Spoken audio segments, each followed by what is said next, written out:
మతం ఆధారంగా సిటిజన్షిప్ ఇవ్వటం రాజ్యాంగానికి విరుద్ధమన్నారు కాంగ్రెస్ సీనియర్ నేత జయరాం రమేష్. ఇప్పటికే సీఏఏపై సుప్రీంకోర్టులో పిటిషన్ దాఖలైనట్లు తెలిపారు. ఎన్నికల టైంలో హడావిడిగా సీఏఏను ఎందుకు అమలు చేస్తున్నారని కేంద్రాన్ని ప్రశ్నించారు జయరాం రమేష్. किसान, नौजवान, जवान, महिला, श्रमिक, हिस्सेदारी, ये हमारे मुद्दे हैं. बीजेपी के क्या मुद्दे हैं, प्रधानमंत्री के क्या मुद्दे हैं? 10 साल अन्याय काल के बारे में तो वो कुछ कहते नहीं हैं. विकसित भारत की सपना दिखा रहे हैं, अमृत काल की सपना दिखा रहे हैं. जो पर पिछले 10 साल में जो अन्याय हुआ है, बढ़ती हुई महंगाई, सबसे ऊंचे दर पर बेरोजगारी, बढ़ती हुई आर्थिक विषमताएं, सामाजिक ध्रुवीकरण, राजनीतिक तानाशाही, इसके बारे में तो वो कुछ कहते नहीं है. इनका एक ही हथियार है इस चुनाव के लिए, वो है ध्रुवीकरण. और आपने देखा है सीएए रूल जो 4 साल 3 महीने बाद बनाए गए हैं.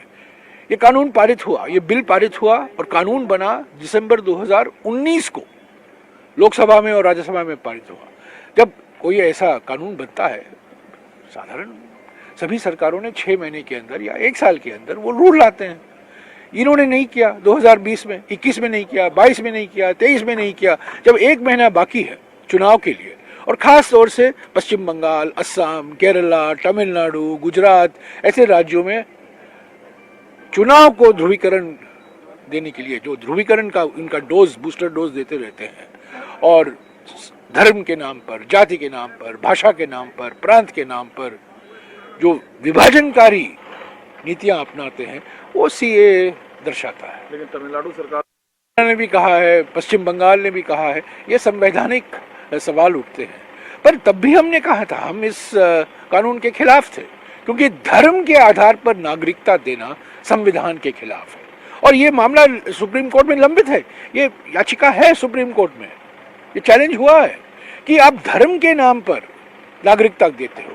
पर मेरा ये कहना है, कानून बना, ठीक है, विवादित कानून था, मतभेद थे, पर कानून बना क्योंकि बहुमत उनके पास थी. पर 4 साल 3 महीने क्यों लगाए? और अब जब 1 महीना बाकी है, आप इसको लागू रूल की घोषणा कर रहे हैं. एक ही मकसद है, एक ही मकसद, शैतानी मकसद है, मैं कहूंगा एक ही मकसद है. ये चाणक्य की बुद्धि में यही है कि चुनाव आ रहा है, हम जनादेश खोने वाले हैं, महंगाई से जनता त्रस्त है, बेरोजगारी से युवा त्रस्त हैं, किसान आंदोलन चल रहा है, किसान संघर्ष चल रहा है. तो इससे हेडलाइन से बचने के लिए इन्होंने सीए रूल की घोषणा की. आप लोग इतना